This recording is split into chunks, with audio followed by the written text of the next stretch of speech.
Hello, everyone, and welcome to Thomas' podcast. So, today I have a special guest. His name is Tom Mauser. And how do I know about him?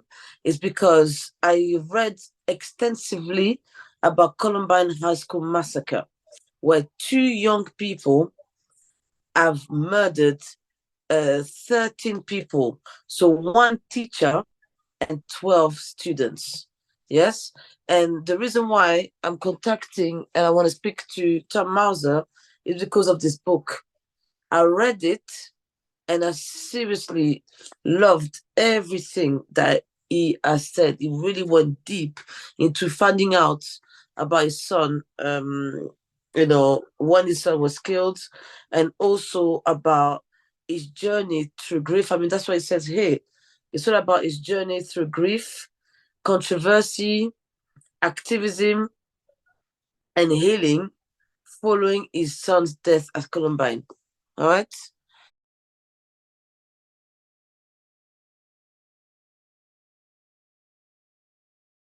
So he's going to join us right now, and I can't wait to talk about this. Okay. Hi there, Tom. Can you hear me? Hi, Tom. Hi, Tom. You right? Yeah, I'm on. How are you? I'm fine. Can you hear me? Can you see me? Yeah, yes, I can. Lovely. So, Tom, can you introduce yourself to us, please? Sure. I'm Tom Mauser from Littleton, Colorado, and I'm the father of Daniel Mauser. So, I would like to start. Can you tell us about Daniel when he was growing up? How was he like a child? This is a sweet little guy. He was a great brother, a big brother to his little sister Christine. He was a Boy Scout. He was very shy. Um, he he loved to hike and play video games, a lot of other kids. So a normal boy. So how was Yeah, he? normal boy. Yeah. That's fantastic. So how was he as a teenager? How did he develop as a teenager? As a teenager, he became more introverted, I would say. He really became.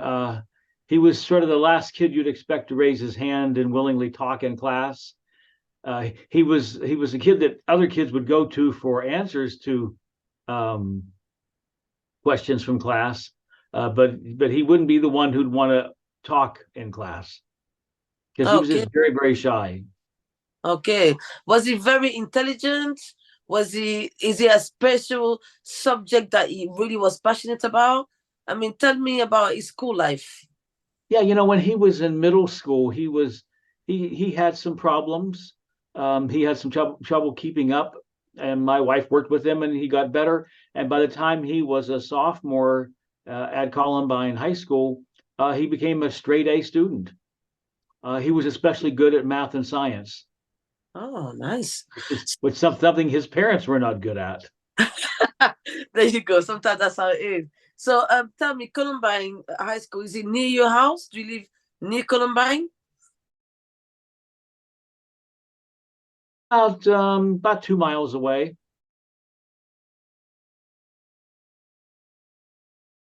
The day before Columbine's, because I think I read that apparently Daniel was discussing laws about guns in America. Is that correct? He was discussing. I mean, was he in school that he had that discussion, or was he at home?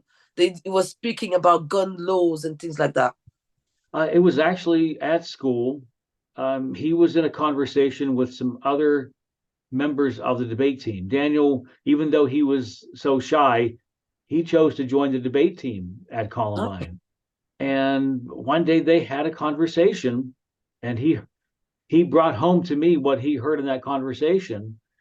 And it's just amazing that this happened. And he said to me, "Dad, did you know there were loopholes in the Brady law? The Brady mhm. law in America is a law that was passed in 1994 that requires you to go through a background check in order to purchase a gun. Mm-hmm. So he asked me if I knew there were loopholes in that law, and I said no, I didn't know about that, Daniel. And then 2 weeks later, he was killed with a gun that was purchased through one of those loopholes in the Brady law. So I mean, it was just an amazing thing that he would have asked that question like that. And also, I mean, I live in the UK, so to be honest, accessing guns is pretty impossible. But is it true that in America, I mean, anyone can access a gun? Is it true, or is there a way to, like, let's say I want to purchase, I go to America, I want to get a gun. What's the procedure for me to get a gun? Well, as someone from another country, you would not legally be able to do it, but certainly there would be um, many other ways for you to do it. So Mm-hmm. in many states, for example, you could go to a gun show, and uh, if you bought from somebody other than a dealer who had a license to sell a firearm, you could simply purchase it. Okay, so basically, getting guns from an outsider is quite difficult. But what about if you live in America? Is it easier to get a gun? It's very easy, and in fact, um, the surveys have shown that a high percentage of young people, when asked if they could get their hands on a gun if they wanted to, very high percentage said they could, and that would either be from their own home, um, or on the street. So the black market would be there as a means of getting a gun. And it's largely because there's just so doggone many of them. We're just so flooded with guns, and they're so easy to obtain, and there's so little chain of accountability with those firearms. So, for example, when you purchase a gun, a record is kept of that, not by the government, but by the gun seller, by the gun shop. If you sell it to somebody else, there's no record kept of that. Yeah. So it becomes very easy for people, for example, even if you are not allowed to buy a gun, because let's say you are a criminal, or you are someone who is very mentally disturbed, um, there's no way to stop that from happening, because there's so many of them, because nobody is checking on it. Mm-hmm. Okay, so that's interesting. I mean, it's quite unfortunate that in America that happens a lot. I don't know any other countries, but you think this is only in America that happens, like the USA, or does it happen to other countries? Do you think this is really an American thing? It's mostly, well, certainly just an American thing among the highest income countries in the world. We are Mm-hmm. by far the worst in the countries that are more wealthy. Uh, the only other countries you can compare us with would be countries like Guatemala, Mm, um, Mexico, lower income countries that have a high level of violence, especially ones that are countries that have a lot of drug trade. yeah, it's very sad. So, leading up to Columbine, so that day that happened, can you tell us through what, like, it was a normal day, so I'm sure Daniel went to school and you went to your day. Can you tell me how did you find out and when? How did you find out about what was happening at Columbine? For what happened was I was at work, and I was about to leave town to go to another city to attend a conference. And just as I was about ready to leave, somebody from my office came to me and started asking a number of questions. Oh, you have children, right? Yes. And do you have any children that go to Columbine? Well, yes, my son goes to Columbine. Well, you ought to come to the conference room because there's something happening at Columbine High School, um, and you ought to see this. So I went to the conference room, and they had the television on with news coverage. That never happens at work.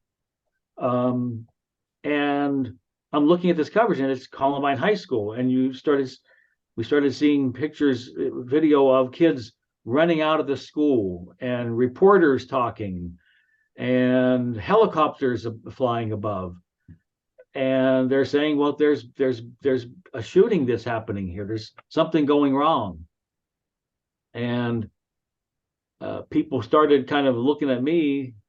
Oh, gee, he has a son at Columbine. I frankly was not that concerned. Um, I really wanted to get to the conference. I liked going to this conference. And the main thought that was in my head was, well, there's 2,000 students at Columbine. What are the chances that Daniel would be involved in something? And Daniel wasn't somebody who'd be getting in trouble with Mm, guns. I mean, mm, and who would do something against Daniel? Must be some other kids. mm. And then when we didn't get any word from Daniel, my wife called me and said, Daniel hasn't come home, and he hasn't shown any signs of being anyplace. Then I decided not to go to the conference. I went to a place they were sending the evacuated kids to, and waited, and he wasn't there either.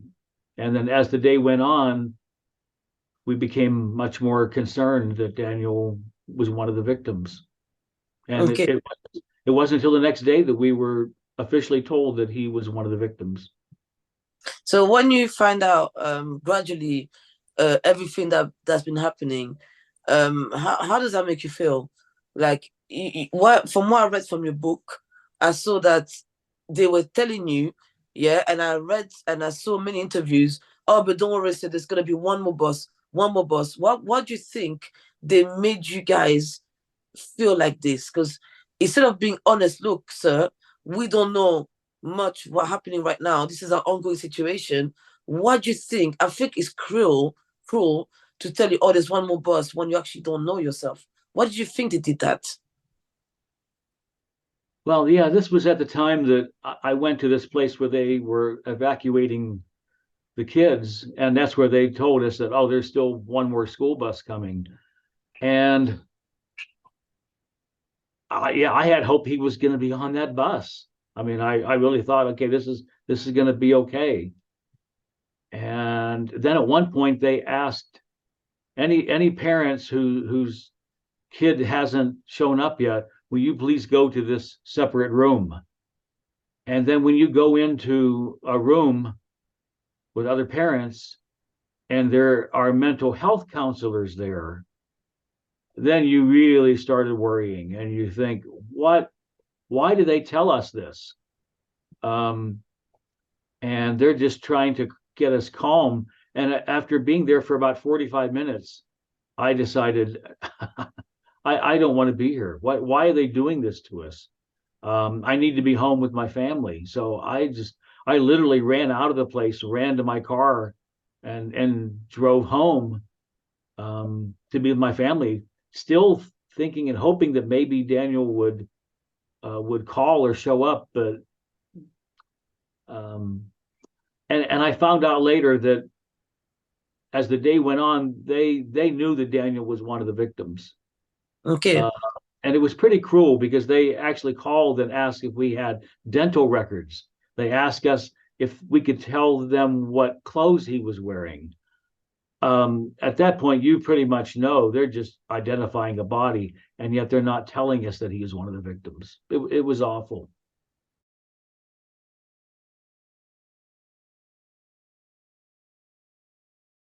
But I mean, gradually, you did find out eventually that he was one of the victims. And sadly, you found out the gruesome details about Daniel. I mean, he was in the library, I believe. And I think there was one teacher that was telling them, you need to hide under the tables and you need to really, and I think Daniel, I don't know if it was Eric or Dylan, I can't remember, one of the killers, that Daniel tried to fight back and then, so can you tell me a bit about that scene? Why did he fight back? Why didn't he not just like, I don't know, pretend that he was dead or, I don't know, hide even more? What do you think Daniel did that? I mean, it's courage, but at the same time, at the cost of his life. Yes. Well, what happened was there were about 54 students that were there in the library, and the teacher that was there with them told them when she heard the gunfire outside of the library, told the kids to all get under the tables. And then when the killers came into the library, they started shooting students. They were shooting some and letting others go. No clue as to why they let some kids live and they shot others. Daniel was one of the last ones that was shot. So he had already witnessed all these other kids getting shot, and the one shooter, Eric, came up to him and insulted him. The shooters were just, they were harassing and insulting kids as they shot them. And this kid called Daniel Four Eyes because he wore glasses. And then he shot Daniel in the hand once. And at that point, Daniel pushed a chair towards the shooter. And we will never know why he did that. Was he trying to fight back? Was it just a reaction? Was he trying to stop this? We will never know. And it really creates a dilemma in your head as a parent. On one hand, proud that maybe he was indeed trying, he was the only student really trying to fight back and stop this. And yet, in so doing, he lost his life, because after he pushed that chair at the shooter shot one more time and killed him.